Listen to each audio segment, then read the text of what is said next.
Hey everyone, my name is Neil Karski and I'm the CEO of Patient Engine, a seven-figure digital marketing, lead conversion, and coaching agency for high-ticket aesthetics providers. And I would like to personally welcome you to the Aesthetic Millionaires Show, where we sit down with industry entrepreneurs to talk about their personal journeys and discuss proven growth strategies. My genuine hope is that through this podcast, we can create more success stories in this industry and help more business owners scale past their competition. Enjoy the show. Ladies and gentlemen, another episode of Aesthetic Millionaires Show. Today I have a very special guest. This guy, his name is Luke Lintz. He's the CEO and founder of HighKey Agency, which is a brand agency behind many well-known names in the aesthetics, wellness, and surgical space. Luke, thank you so much for joining us. I really appreciate you being here. Hey, thanks for having me here, Neil. Looking forward to give a lot of value to the audience.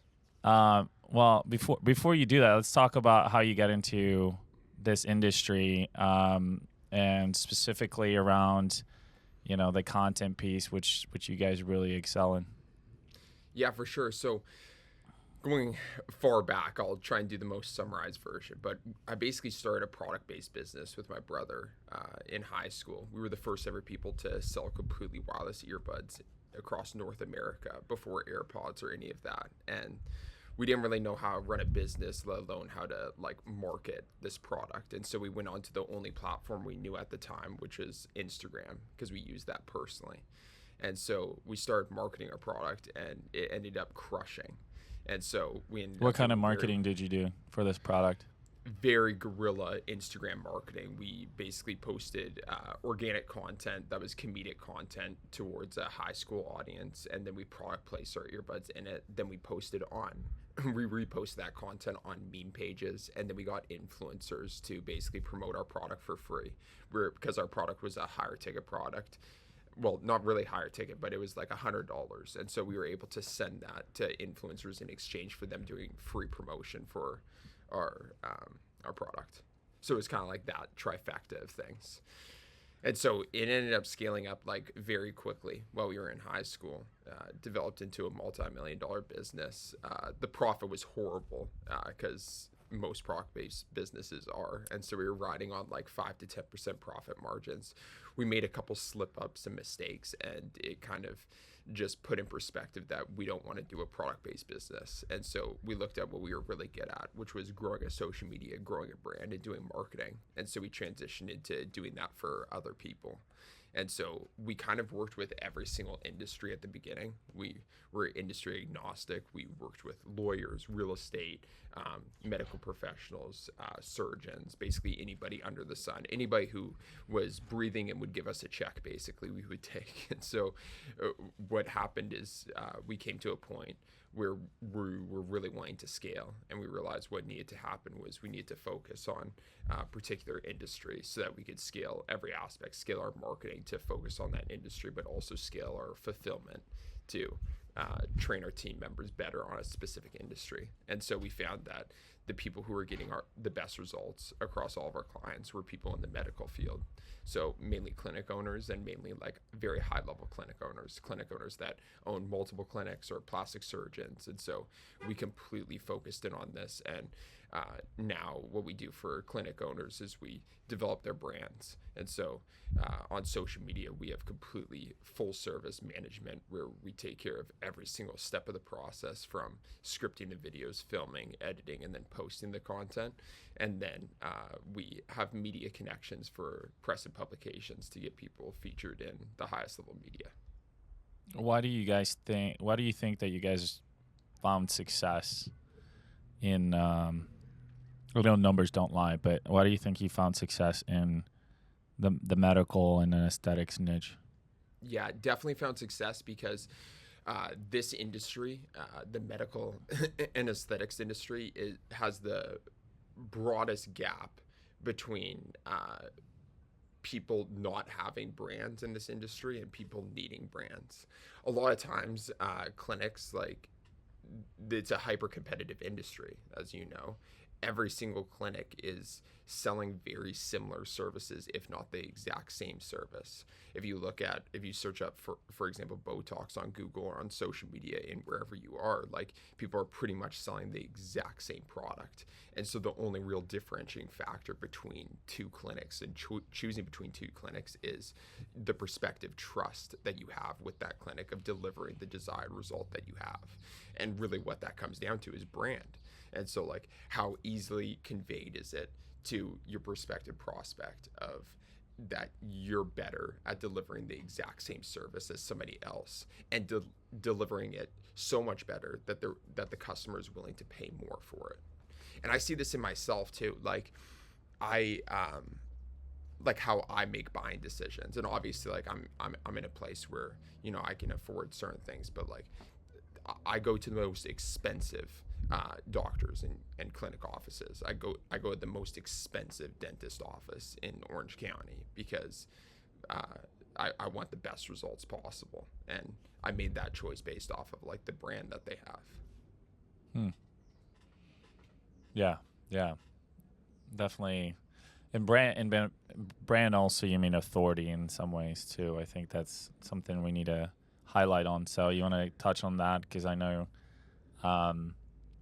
you know, a lot of this, you know, trust building is built through authority. So would love for you to touch on that and kind of how you guys help practices with building up their authority, and educating their audiences, and you know, kind of becoming a go-to in their area.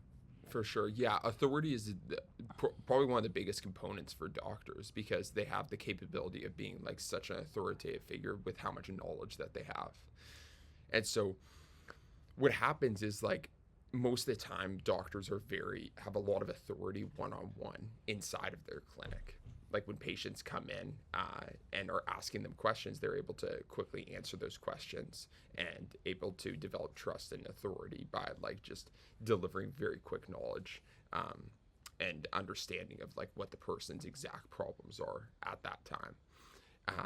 The problem is that there's very few doctors that share that knowledge to a broader audience on social media. And so at the very base level, like, what we try and do is we try and replicate things that our doctors' patients are consistently asking them, like, in every single consultation, and trying to convey that in a way on their social media so they don't have to keep answering those questions, and to build up that authority across, like, a wider group of people.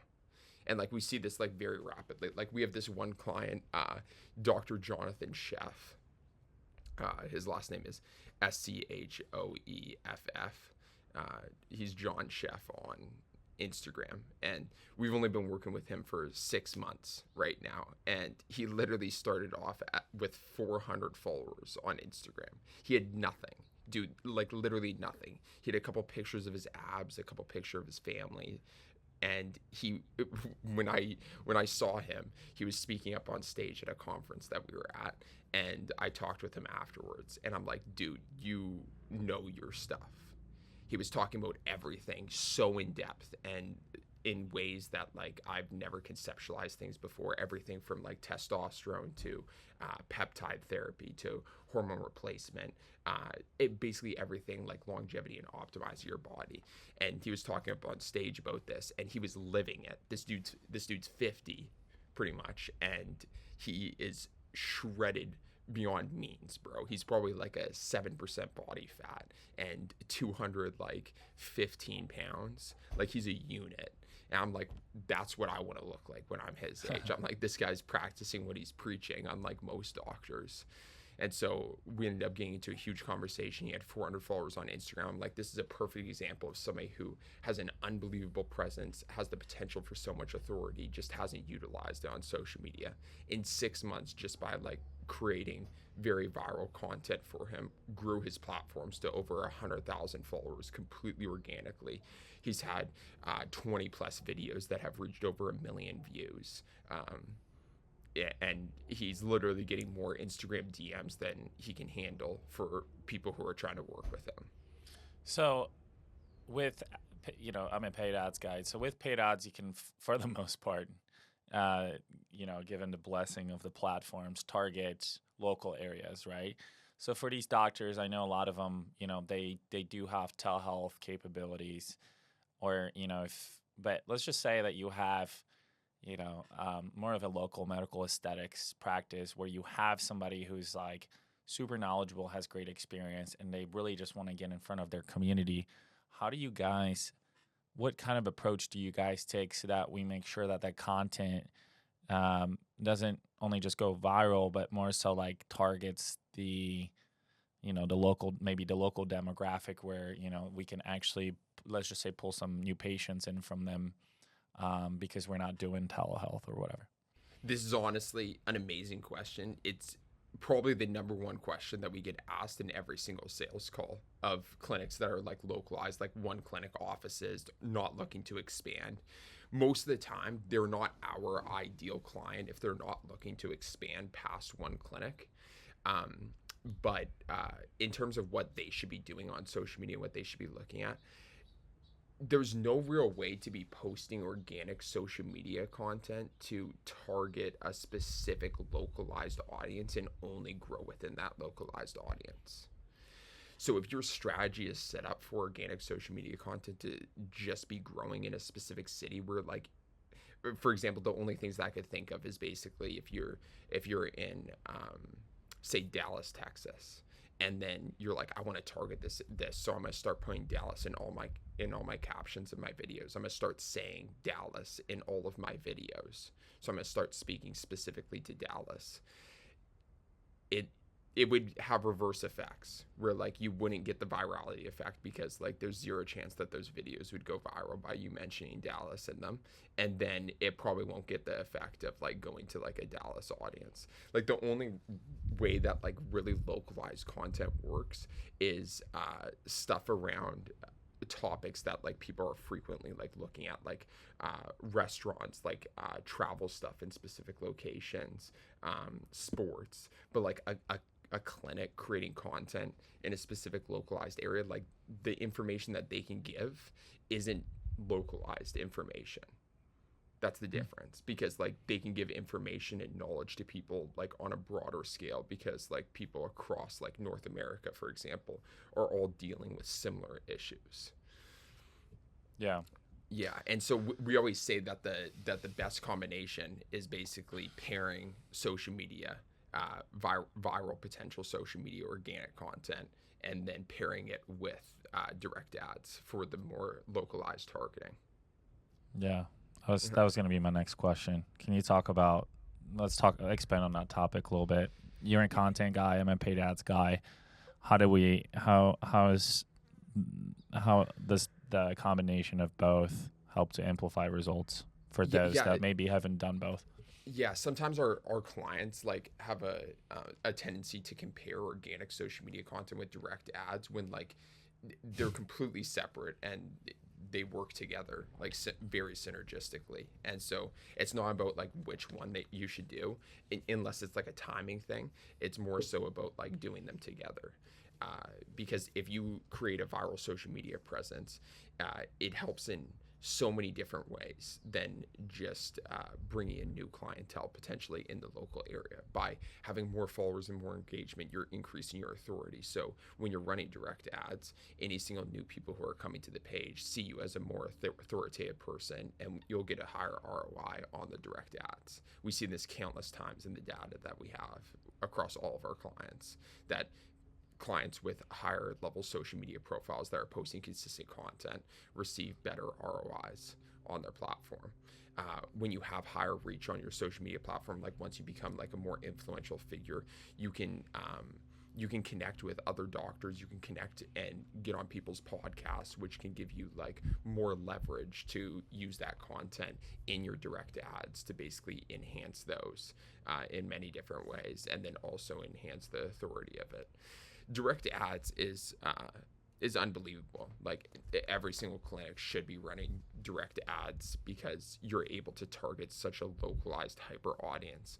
In my experience, like the hardest lever point of like direct ads is like the content that goes behind it, and that's the thing that like they work very synergistically together, because if you have like good organic content, you could just use those organic videos on your direct ads. Yeah. Speaking of that, for you guys, like I actually utilize Luke's services. He's been amazing.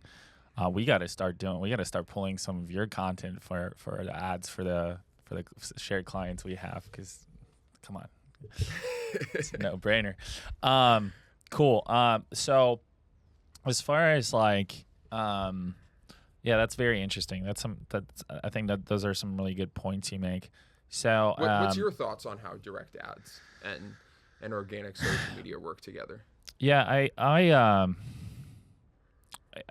well, we've seen a wave of,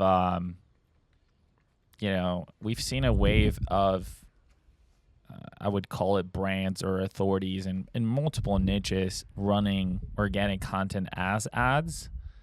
And I don't know if, maybe I would say the cost for that, in my assumption, is maybe higher, but the conversion rate may be higher as well.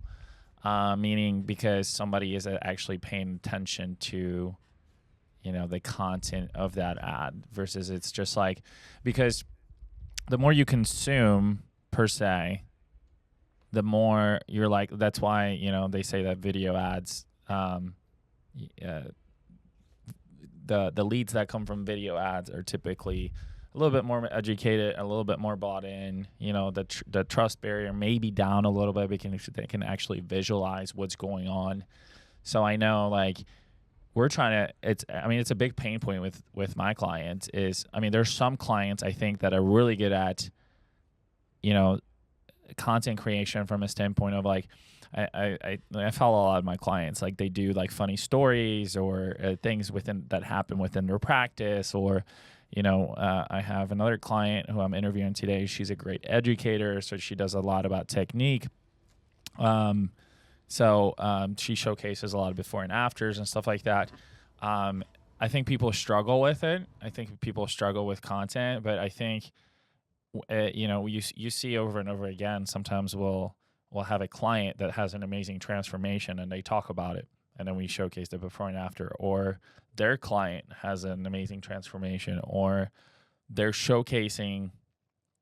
talking about maybe a different angle around like how they have a specific treatment, about how they do it differently. Because you already said that, everybody's kind of selling the same thing. So it's like, you got to find those unique angles, right? That's why with direct ads, like, you really have to have an irresistible offer or guarantee, or you have to, there has to be something that really makes you stand out, and you have to be authentic about it. And with content, there's so many people making content, right, and just competing for attention. So it's especially in the medical and aesthetics industry, it's like we all know what everybody does and what everybody offers because it's out there. So it's like, how do we picture it? How do we convey it? And I think that, there's certainly a validity to trying, things like that showcase the treatments or showcase the results of those treatments, whether it's in an educational way or a humorous way, and utilizing that for ads. Because, not everything that you can use for ads, you can use for content, and vice versa, right? So I do think that if you're running content, I think Facebook and these platforms are getting smarter and smarter. So I think the content and the ads, like, there has to be a tie with the algorithm in some ways. And I think it's just, it's kind of, they work hand in hand together, and they're going to continue to amplify each other.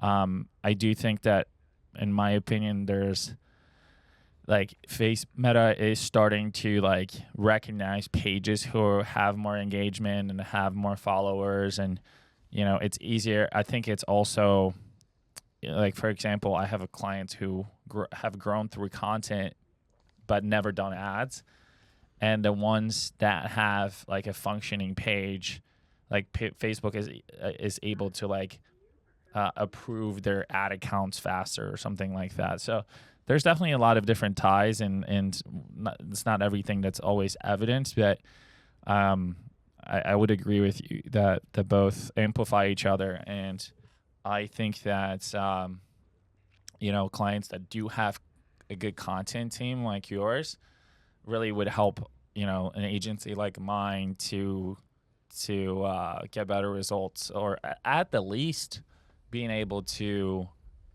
go out gunning with a faster, quicker test. Totally. Yeah.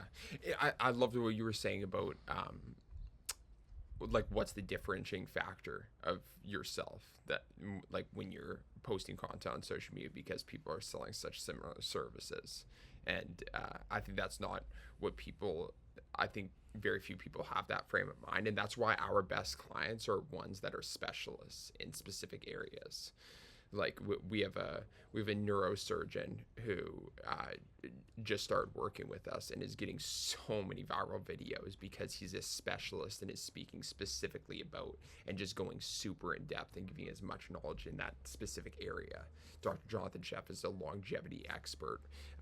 Dr. Sam Patel is crushing it, and he's focusing specifically on like training practices. He was on your show, and so the more specialized people are, the better content that they can create on social media. I was thinking when you were talking about this one thing that I would love to provide to the audience. It's about giveaways. Because one of the things that you said is in terms of like having an enticing offer, being like a huge lever in terms of the performance of the direct ads, which I agree. Like it's purely based off of the content and then the offer pretty much. And so what we've done for some clients in the past is basically done very big giveaways. And I'll talk about like how giveaways can be unreal in many different ways, but there's basically two levers to giveaways to get more entrants into it. One is the bigger the grand prize, the more entries that you'll have with it. And then number two is the lower amount of friction to enter the giveaway. The more entries you'll have into it. And so I see clinics doing giveaways all the time on their page, but most of the time they're not doing it like as optimized as possible because they're missing out. They're asking the people to do way too many things, or they're not giving away something that's amazing. And so we want to give away something as big as possible and decrease the friction of entry. So what we'll do is we'll create like an Instagram giveaway, for example, where all somebody has to do is tag 3 friends to enter the giveaway. And what we'll do from that Instagram giveaway is we'll send it out as an email blast about the giveaway. So referencing the Instagram page, we'll send out a text blast referencing the giveaway because you know it's not really an offer. You're sending like a value bomb basically, where people have the potential to enter this giveaway. And then we've even gone as far as done direct ads in the past for specifically this giveaway. And it absolutely crushes, because what happens is basically we give away one grand prize winner, and then all of the people who don't win the prize we send messages to, and we say, sorry that like you didn't win the grand prize, but would love to like basically give you a consolation prize, or don't want you to leave empty-handed. Here's a discount code. And then we give like a massive stack discount code to a service that's adjacent to what they entered into. So if you gave away like a very big like facial spa package, for example, like $2,000, then we'd want to give a discount code to anything that's like face related, because it's in the same realm of things, and it crushes. Yeah. Wow. Yeah. So aside from giveaways, can you give away a couple more secrets? As far as, or less so secrets, but strategies that you feel like have been working really well for your clients. And I know you guys are great at research, great at copywriting and executing the strategy. But what else is working in today's convoluted world?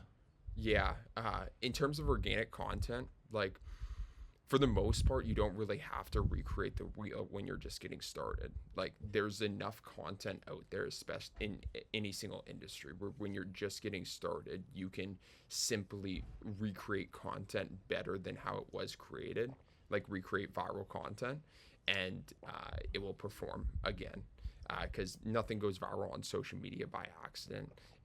there's tens of millions of posts that go up on social media every single day. And so there's a specific reason why something goes viral. And so you have to pick it apart. So the easiest thing that somebody can do who's like just trying to ramp up their social media is by going onto TikTok, going to the search engine bar and searching up a topic, like basically a service that they have, a pain point that their customers have, a major problem that their customers have, one of their services, something along the lines of that. They search it up in the search bar of TikTok, and then you go to the filter section, which is in the top right, and you go filter for most views or most likes, it doesn't matter. And then you do last like week or last month, it doesn't matter, you can switch between them. And basically you'll just get a ton of viral videos on TikTok with that specific topic that you just wrote about. And so you can basically scroll through those videos and find the video that's basically one that you resonate with, one that you think that like could be created better in certain ways, and you take that video and you recreate it. Or if it's a video where like it's a viral video about a specific topic, you could react to that video on TikTok, where like you can press the share icon at the bottom right, and then you can click duet, and you can do a reaction video basically to that video. Those are two things that like will basically guarantee that you'll have good performance if you just like repeatedly do that. Also, after doing that a consistent time of like looking through so many viral videos, you'll start paying attention to like consistencies and patterns of what makes videos go viral. You'll see that the first 3 seconds of the video hooks the attention of the viewer very quickly. You'll see that the entire video either gives off education, entertainment, or inspiration in the video, or a combination of those three. You'll see that the video is filmed in a certain type of way that keeps the audience enticed, not only at the beginning but throughout the video. You'll start paying attention to all of the viral cues within the videos. How do you guys come up with ideas for, so the strategy you kind of presented, or the approach you presented was like, by researching and understanding what's going on in the market. How do you kind of come up with your own unique ideas as well, where you were like, hey guys, like, we don't know if this is going to work out, because you just don't know, but there's some sort of a educated hypothesis. How do you guys come up with that stuff? I know that sometimes people just do stupid shit on the internet and then becomes viral, and then people, and it's hard to control it that way, but like, how do you guys approach that side of the content? Yeah, so this has changed over the years for sure. Like previously we used to basically just look at viral videos that are in our client's industry and then look at recreating those videos kind of like I described. The problem is with that is when you're working across hundreds of clients like that we have, you're kind of throwing like spaghetti at the wall, where like you don't have an extreme chance of going viral across all of the accounts. And so what we really needed to do is, we obviously want to have the highest client retention possible, and you do that by making sure every client is happy. So we've figured out how to create consistent viral content across all of our clients, no matter what services that they have. And we do that in a couple of different ways. One is that there's what's called content formats on social media, and there's specific content formats that are more viral. For example, one of the most popular content formats is direct to camera, talking head videos. And so this is where you're speaking directly to the camera, not much going on in the background. It's just you speaking to the camera. This is like the most common like content format. But then you can add on tons of other things that turns it into its own content format. So for example, you can have a whiteboard where you're basically drawing out and explaining what you're talking about, which adds another element to the video, and that's its own content format. There's a content format for like ranking videos, like basically like, hey doc, can you rank these top 5 proteins to build muscle? And then you're basically saying the foods, and then they're ranking it 1 to 10, and that's its own content format. And there's hundreds of these content formats, and so we've developed trainings for our team around each of these content formats, where we can replicate it across all of our clients and put its own unique spin for each of the clients. And so what we do is we have a base layer of basically half of the content we produce for our clients are of these viral content formats that are unique to them. So we know at a baseline, we're going to have those go viral. And then we have about a quarter of the content that we create for them to be specifically about their services, because most clients, like, even though that they know service content won't go viral, they still want to create it for whatever reason. Like they still want to promote their services like directly on their social media. So we're like, fine, okay, we'll create a quarter of the content for that. And then the last quarter of the content is for testing out content. So stuff where we're going completely off the 8 ball. We're just getting very creative, doing stuff that's never been on social media before and seeing if it sticks.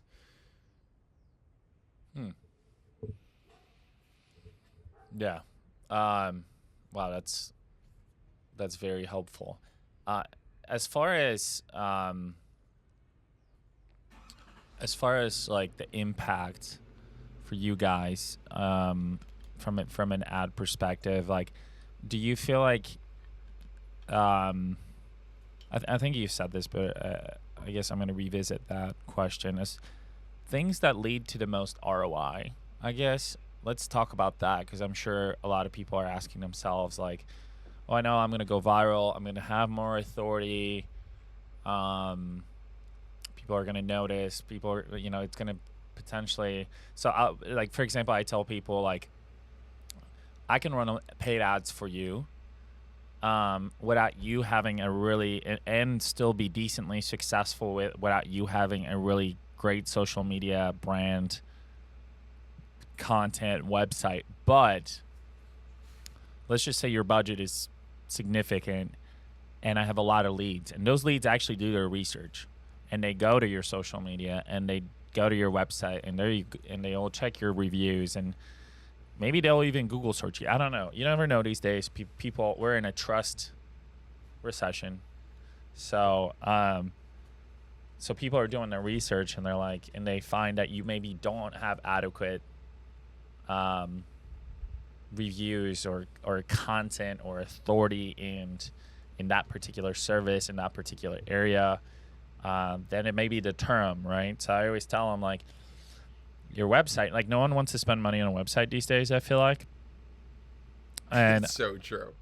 Right? And no one wants to spend money on a website. And to me, it's like, I think people forgot. It's like, it is still your digital business card. Yes, your social media is important, but like, I want to go to a website because I don't always want to consume potentially what's on a social media platform. Maybe I just want to go and read more about this and see who's on their team and check out some before and afters, understand what services they provide, what they're located, whatever it is, right? And that's part of your brand too.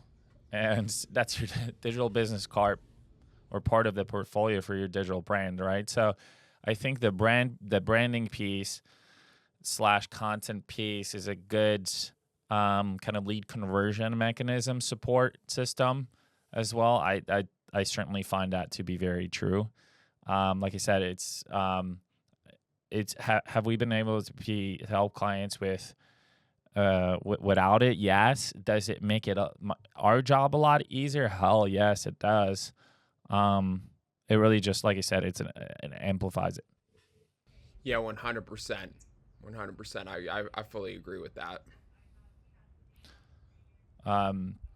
But going back to my question around like ROI and stuff like that, I know that, your clients, everybody's clients, are asking for ROI, which is valid. So, where do you feel like your clients are getting? I know you guys do content production, like full managed content production end to end. You do some press stuff, some PR press stuff.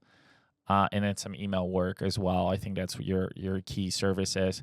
But where do you find, from your experiences, where people are getting the most ROI in those channels, right? We know, like, obviously I'm a paid ads advocate, and I think paid ads is a good way to get ROI.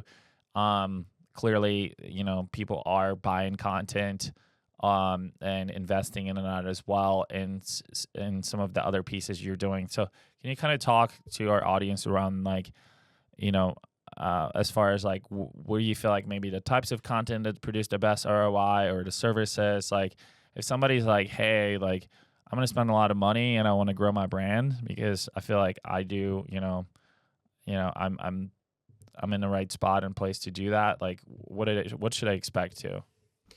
Yeah, so for this, I think people have to look at like their overall marketing budget to basically determine like what's going to get them the best ROI. Our services are not cheap at all, and so people have to be at a pretty substantial level to afford our services and to justify them. And so if a client, for example, has a $5,000 total marketing budget, that's not that significant, like $5,000 per month. Not extremely significant. Still a good amount. Like that means you're running like a pretty good business, but 5,000 a month isn't going to get you that far with trying to spread it multiple different ways. What I would be doing with $5,000 per month if I was running a clinic is I would do a ton of very guerrilla manual marketing strategies along with direct ads with Facebook ads. The Facebook ads would be hyper targeted. I wouldn't care about having my brand right now because basically like I'm not going to be able to grow at a substantial level because I only have $5,000 per month. So I'm just going to dedicate all my attention to Facebook ads, and I'm going to negate the leads that I'm losing out on because my trust isn't there. I'm just going to hope they get on a call with me. I can build trust with them over the phone. And I'm going to do tons of guerrilla marketing efforts. Like I would be testing out newsletter campaigns. I'd be testing out like sending out flyers to people. I would be partnering up with a ton of adjacent businesses. That would probably be like the number one thing, doing affiliate partnerships, because it costs no money up front and you're money restrictive right now. So I'd get one of my employees to basically go to every single adjacent business inside of the industry, go to workout places, yoga studios, Pilates studios, basically every place where like your target client is going to, and say you guys can offer all of your clients a 50% off code to any of our services. And so it's a win-win because they're able to offer like this huge bonus to their clientele, and we're able to get new clients at no cost. So I would do all of those types of marketing efforts. When you start getting into like say like the $15K per month and above range, then you have to start weighing your stuff. Like, so for example, if you're spending like $15K a month on direct ads, and say you're losing out on like 20% of those leads because your brand isn't established, then you're losing out on a pretty significant amount of money. You're losing out on $3,000 per month plus by your brand not being established. And there's no real way to like fully quantify that, but like the more amount of money that you're spending on a monthly basis across all marketing channels, the more attention that's coming to your clinic and practice on Google, on social media, the more money that you should be allocating towards building up your brand, because then you're just like wasting money.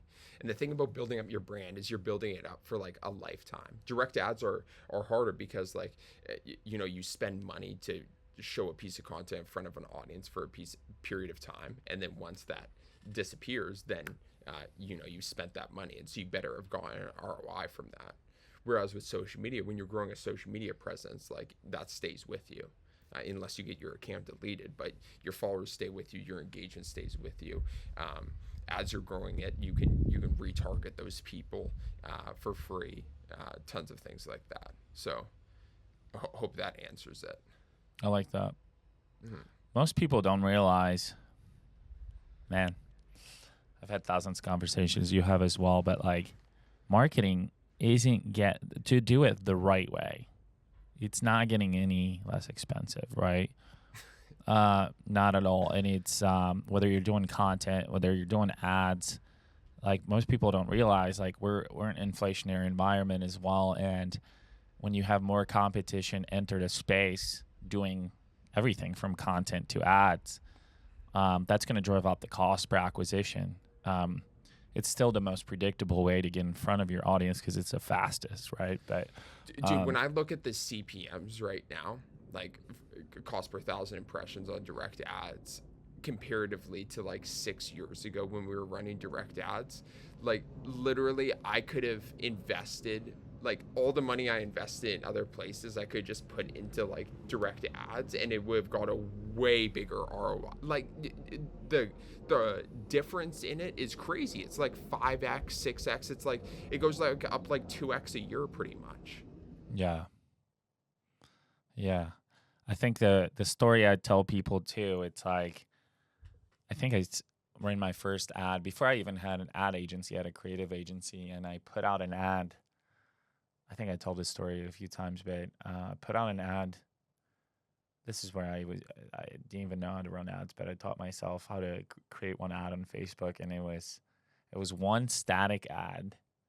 It was $1,000 a month, and it was a picture of a person holding a sign, and I wrote whatever technology that person had is greater than another technology, and it was just a crappy ass ad. And I think it was like, I don't even know what the offer was, but I don't know, maybe it was a free consult, which is a crappy offer. And it got like 400 leads or something like that. And I was like, wow, like this is amazing. Like this, and it was so cheap, right, to advertise. And like they got a ton of consults booked from it. Like it was just like crazy. So like the evolution and what has transpired and how more complex and more expensive things have become is pretty wild. So you definitely have to be smarter and more capable. Yeah, bro, days. you probably think like, damn, I just wish I put the whole house in that, that direct Oh my ad God. I was like, and it's funny because I had a creative agency and we're like doing websites and branding, and they're like, hey, do you run ads? And we're like, of course we run ads, but we didn't run ads. So we so we ran this ad, and I was like, holy crap. So when I went back to to start my agency in this space, it was I was like, man, like I miss those days. I miss those days because the ROI was just crazy, but also that people have changed. Unfortunately, there's a good and bad, with technology and people. Like technology has changed people and how we interact with each other and how we consume information and levels of commitment. Unfortunately, technology has made people less committal in some ways too, right? So, that's why my lead conversion piece, that's why we built the lead conversion piece 3.5 years ago, because we started taking over appointment booking, but then the no-shows went up. Then we're like, all right, we got to take deposits, and then we got to start charging no-show fees, and like it's crazy because like 5 years ago, like I didn't hear too much about like cancellation or no-show fees, not that much, right? In the med aesthetics industry, but like now it's like, I mean, I know in my spas, I'm like, I have to do it. Like I have to charge the fees. It's crazy. It's been a ride for sure. So as far as like, if you have, I know I talk to a lot of, med spa owners, injectors and stuff like that. And I know, maybe before they come and work with you on going a little bit broader on scaling, what are some of the other like best practices? I know I definitely agree with you that in the beginning, partnerships, really doing a great job for your clients, getting referrals, paid ads, like those are some of the fundamental pillars of marketing channels. But you've seen a lot of successful people in this industry, as the ones, a lot of them you work with currently. What are some of the things they can do in the meantime when it comes to content to start getting maybe a taste of it, to start working on, increasing their brand awareness and their brand exposure before they get to somebody like you? So like what types of content that they should be creating just like on their own in the meantime? Sure. Anything you advise to people to do to kind of like, to bridge the gap to, to bridge the gap to HighKey. Yeah. Well, if you're creating content on your own, a huge aspect is having like good lighting, good audio. For the most part, like you can't really have any like good performing social media content like consistently without that. And so you just want to get that out of the way. So if you have like a high level, like the latest iPhone, that's fine for filming. Then you want to film in front of like basically natural lighting as much as possible. Natural lighting facing you will give the best lighting. If not, you can buy a lighting setup off of Amazon. For audio, you basically get like a DJI mic, portable, which is like you can plug it directly into your phone and then clip it on, and that'll basically give you good lighting and good audio, which will get you across that barrier. And then in terms of creating content, like it really comes back down to like what I was saying about like recreating viral content. Like that's the best thing that you can do to like create viral content on your own. Do you think that posting like static stuff on your feed is kind of dead these days? Because I know that I will tell you this, I'm guilty of this. Like for my spas, like we barely do any content because we're so paid ads heavy, and I know that's actually counterintuitive to a lot of things that I teach, but like I don't want to put out shit content out there just to put stuff on the wall. What are your thoughts around like, you know, is it because you see it, right? You see the you see all the statistics for your clients on their profiles, like, and I know that video is like super heavy right now. Do you think people should be posting stuff like on their walls, on their feeds? Like, tell us a little bit more. Yeah, so with static posts, you're basically guaranteeing that you're not going to be reaching a non-follower base. Like pretty much the only like static posts that go viral on social media would be like OnlyFans girls, like the most part. Like other than that, like it's pretty much just videos that go viral on social media. And so we stay away from static posts for the most part because like you're guaranteeing that you're not going to be reaching a non-follower audience, guaranteeing you're not going to be getting like substantially more engagement. It can be good to make the page more aesthetically pleasing for when people come to the page and see it, but if it's for that purpose, we would rather just like create a very aesthetically pleasing thumbnail for a video, because then you're getting like the chance of the exposure with an Instagram reel in combination with having a thumbnail to make the main grid look good and aesthetically pleasing. So that's usually the combination that we do. For Instagram stories is something that we haven't really touched on, but Instagram stories are one of the most powerful ways to convert people. And you want to take people from the Instagram stories to your Instagram DMs. Like the ideal funnel on Instagram is keeping them on Instagram, because Instagram will promote you for that. If you think about like the more you take people off their platform, they're going to penalize you for that. And so what we do is we basically grow people on Instagram through Instagram Reels and getting viral content to get as much exposure as possible, more views, and then more followers. Once they come to the page, then we use the Instagram stories to basically convert them into Instagram DMs. We spark their interest in certain types of ways, and then we bring them to the Instagram DMs. Maybe we'll do giveaways on the Instagram stories, bring them to the Instagram DMs, then have conversations with them to convert them there. The same funnel works in synergy with direct ads, because if you're running direct ads, people are coming to your page. They're going to follow your page or at least see your page, maybe click on your Instagram stories, get converted in the similar type of way. And so some things with Instagram stories is like right now Instagram is promoting like having only one Instagram story per 24-hour period. You'll get more views if you do that. And then if that Instagram story is a native Instagram story post, like it's not a repost or a reshare of another story or a repost of a main feed post, you're going to get more engagement from that. And then if you add on like some sort of engagement enticer, like that's like a question, a poll, an engagement slider, one of like basically the stickers, you can entice more engagement from that as well. Beautiful. A couple more questions and we'll get out of here. Why should people work with HighKey, your agency, and where can people find you if they want to have a conversation with my guy, Luke Lintz? Yeah, for sure. A few reasons in terms of like what sets us apart. Like, one is we have the results to speak for it. Like, we have hundreds of case studies, just like you have for like the direct ad side of things. We have hundreds of case studies for growing organic brands. We've been doing this for 10 years.